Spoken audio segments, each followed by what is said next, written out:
ચક્કુ થોડું જ નાખવાનું અંદર, આખું ચક્કુ નહીં ઘુમાવી દેવાનું. સ્ટુડન્ટ થાય રહી છે ભાઈ, કેમ કપાય ને એ સ્ટુડન્ટ કરે છે. રહીએ છે તો હું એવી રીતે કાપ. હા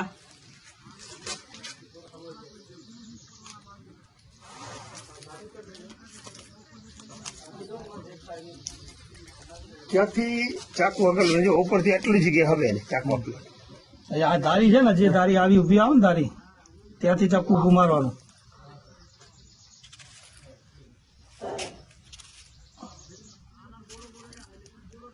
એ દાણો એક બી ના કપાય.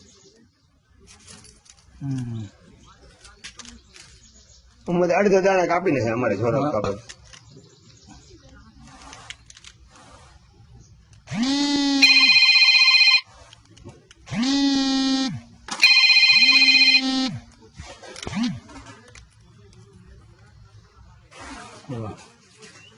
વાહ બસ ચાલે છે જરા જોઈ.